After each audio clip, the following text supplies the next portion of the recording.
Finally আৰম্ভ হৈ গ'ল ই-ৰিক্সা বা মভেটৰ বাবে আবেদন। আপুনি কিদৰে ঘৰতে বহি আপোনাৰ মোবাইলটোৰ সহায়ত ই-ৰিক্সা বা মভেটৰ বাবে আবেদন কৰিব পাৰি। তো এইটো ভিডিঅ'ত সম্পূৰ্ণ প্ৰচেছটো দেখুওৱা হৈছে। সৰ্বপ্ৰথমে আপুনি যিকোনো এটা ব্ৰাউজাৰত গৈ সাৰ্চ কৰিব www.linguisticminority.in। তো এইটো সাৰ্চ কৰাৰ লগে লগে আপুনি এনেকুৱা ধৰণৰ ইণ্টাৰফেচ পাই যাব। তো ইয়াতে আছে গাইডলাইন ফৰ এপ্লিকেণ্ট।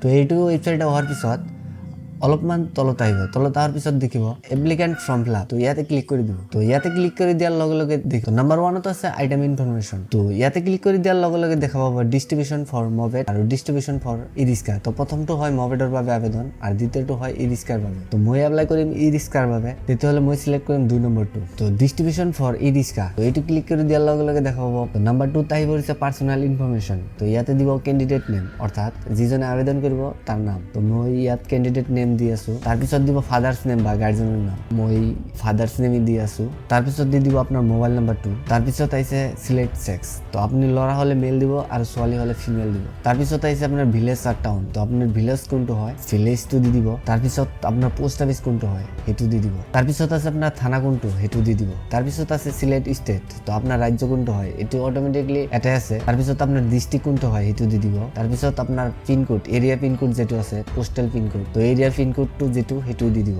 তাৰপিছত আপোনাৰ ডেট অফ বাৰ্থটো দি দিব। তো তাৰপিছত আছে আধাৰ কাৰ্ড নাম্বাৰ। তো যিজনে আবেদন কৰি আছে তাৰ আধাৰ কাৰ্ডৰ যেটো নাম্বাৰ সেইটো নাম্বাৰ ইয়াতে দি দিব। তাৰপিছত 3 নম্বৰত আছে কোৱালিফিকেশ্যন ইনফৰমেশ্যন। তো ইয়াতে সিলেক্ট কৰিলে আপুনি 5 পাছ না মেট্ৰিক পাছ না এইচএছ পাছ না গ্ৰেজুৱেশ্যন পাছ। তো আপুনি যিটো পাছ কৰিছে সেইটো দি দিব। তাৰপিছত আছে ৰাইট কোৱালিফিকেশ্যন। তো সেইটো দিব নালাগে।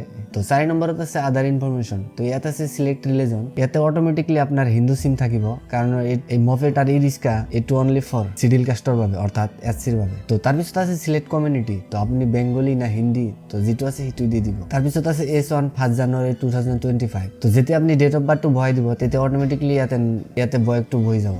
তাৰপিছত আছে ফেমিলি ইউনিয়েল ইনকাম।